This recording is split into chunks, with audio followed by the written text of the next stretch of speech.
they were taking aim at protesters pretty fiercely. So we covered the protests and got great photographs and dramatic stories. And the government officials were not happy. The Saigon media, both the English language newspaper and the Vietnamese language newspaper, attacked us bitterly, named us, said we were communists or fascists or or whatever, and made it clear that we were not welcome. And on one major occasion in the midsummer at the Cambodian pagoda, just before Ambassador Cabot Lodge arrived, all of us were there, 8 or 10 of the regulars. There was Halberstam and cameraman from the networks, Mel Brown, myself, Neil Sheehan, and a few others, and Michel Renard. And we were milling around with the protesters as we approached this pagoda, and there's a group of plainclothes cops attacked me. Why me? I was the smallest guy. And actually, I was no smaller than they were, but there was much more of them than me. They attacked me, punched me, threw me to the ground, and started kicking the hell out of me. In comes Halberstam. He pushes them aside, picks me up, turns around and says, "Okay, in English, you got to go through me to get him. Yeah, want to come after us? You got to go through me." And there's a picture taken by, I think Mel Brown took the picture, or maybe Michel Renard took it, of Halberstam there, my bleeding face in the corner of the picture, sort of timidly. I was shaken. Halberstam's fierce stance, and these group of security men with fists still raised, looking up at Dave and figuring out, hey, we better leave this alone. Now, fortunately, they didn't have sort of weapons or knives. We'll leave this alone. That became a celebrated story because the AP used the picture. And we talked about, I did a piece about being saved by David Halberstam, and, I was happy to write it. And I loved the guy anyway, particularly after he saved me from what could have been a severe beating. But the interesting thing, that wasn't enough for the government. So a day later, the police knock on the door and arrest Mel and I, take us to a police station and say, okay, we're charging you with assault and battery against two police officers who were injured during this protest. And I said, you mean I was that effective? I didn't think I hurt anyone. And he said, well, they were doing it.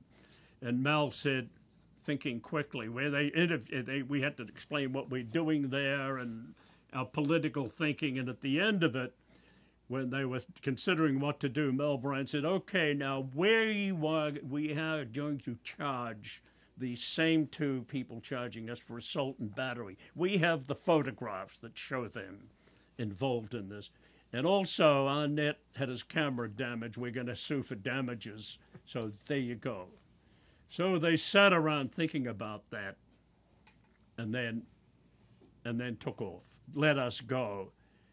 But that wasn't the end of the intimidation. At one point, a cameraman from ABC, Peter Hereford, and I were arrested and marched to a police station. I got a great photograph of we're marching with cops on either side of it, with police with either side with guns, and we're marching along.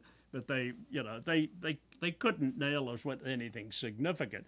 The pity of all this was that the U.S. Embassy was unwilling to intervene. Ambassador Frederick Nolting, a very gentle man, and a Southerner of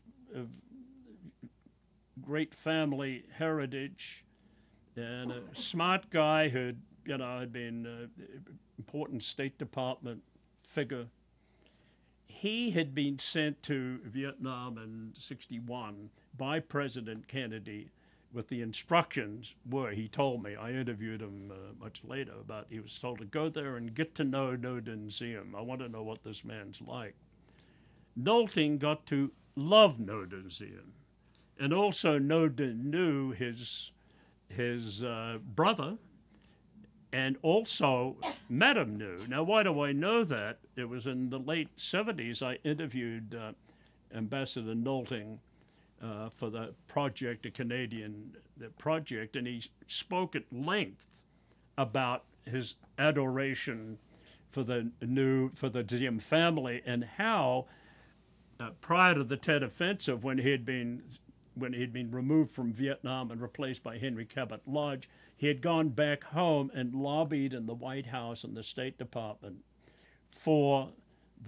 against the coup d'etat that was being planned, or the coup d'etat that was known to being planned against him. But he did not complain or did not protest to the Vietnamese government about any of these incidents and any of these other accusations that we were hearing. And like the list of the hit list that really alarmed Halberstam and Sheehan, and they sought refuge with an embassy friend they knew. And I was later told I was on the hit list, but Mel and I were sort of philosophical about all that. I didn't,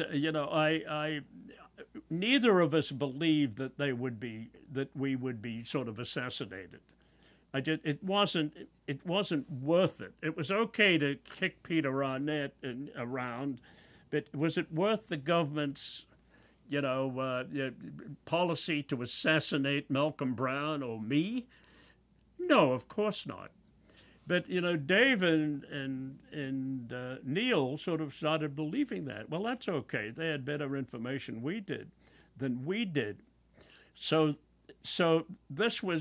what was our recourse?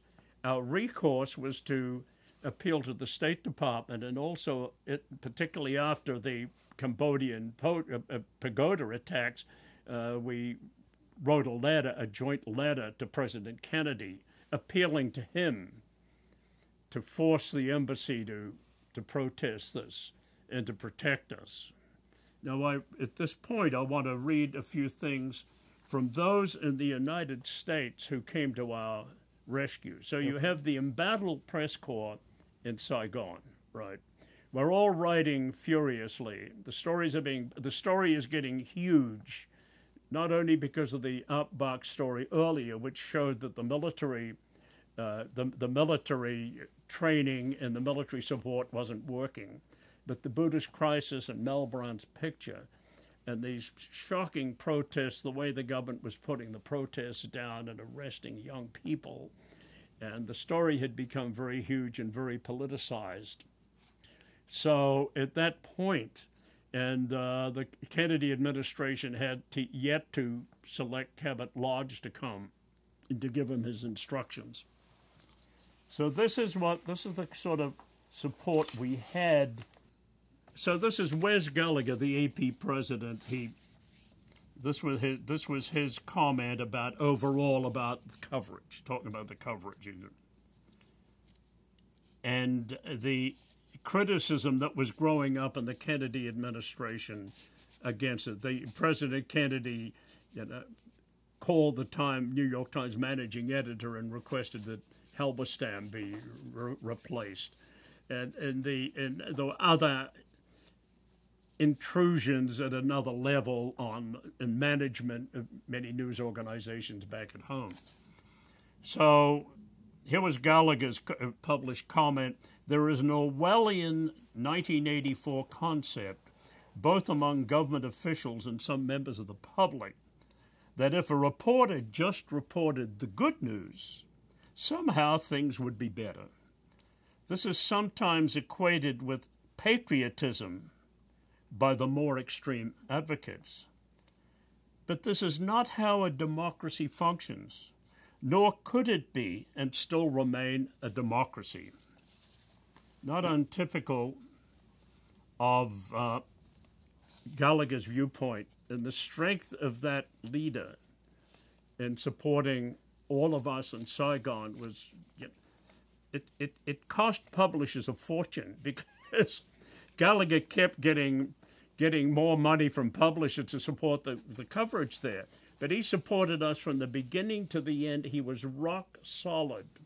Here's a letter from the American Society of Newspaper Editors, Herbert Drucker, editor of the Hartford Courant. And he said, quote, "There have been complaints over a long period that American reporters are hampered by South Vietnamese government officials in going about their duties, and that sometimes even American officials do not support their efforts to report events as they are. It is not yet certain that all possible efforts are being made to prevent further deliberate obstacles to free reporting. Whatever the difficulties, we urge you to bear in mind the need of the American people to have the fullest possible factual information from South Vietnam, no matter what anyone may think is right or wrong about the situation there." That's pretty good. Now, we did have editors visiting, some right-wing and some more liberal. They'd usually visit the AP office, and if they were liberal, we'd buy them lunch and a drink. If they were conservative, we'd they were a little put off by the sign Mallard had placed over the office door. Only AP friends are invited in. But that's okay. But this is a newspaper editor editor of the Chicago Sun-Times, an important newspaper. And he visited Saigon just during the Buddhist Crisis, late in the Buddhist Crisis. And he said, he wrote, "The American correspondents who were stationed in Saigon, South Vietnam, are generally speaking a young and enthusiastic group of sincere and capable youngsters who almost any editor, if he was acquainted them, would be happy to have working for them. It is a group that is now being subject to a lot of calumny by the Diem government, and even worse by some top-ranking American officials stationed in that land. For it is this group, the lads who daily cover the war against the communist Vietnam guerrillas, which has been telling the American public about the shortcomings and incompetence of the Diem government, and those of some of the top brass civilian as well as the military in charge of the American effort in that land. The stories of such correspondents as Malcolm Brown and Peter Arnett of the Associated Press, Neil Sheehan of UPI, and David Halberstam of the New York Times, and most others of those stationed permanently in Saigon have, in my judgment, presented as nearly as accurate a picture of that which has taken place in Vietnam as is possible for any newspaper man to get." You know, that sort of support was really important, and the bottom line is the Vietnamese government was unable to shut us up. They weren't able to threaten us to desist. They weren't able to intimidate us, but the final blow came with the arrival of Henry Cabot Lodge, because Lodge was a newspaper man at heart and had visited Vietnam years earlier as a reporter for the New York Herald Tribune, apparently. But more importantly, as Lodge told me much later, but I think we knew at the time, but I interviewed him after the war, a wonderful interview, that the day he was invited to the White House to meet Kennedy, who offered the job of the ambassadorship. He walked in and on Kennedy's desk was a copy of the Washington Post with Malbrand's photograph. And Kennedy said, "Cabot, I want you to go out there and make sure this never happens again." And that was the beginning, because it was then eventually the official announcement was made. But the word was out to us reporters in Saigon that Lodge would be a sympathetic envoy, sympathetic to our views.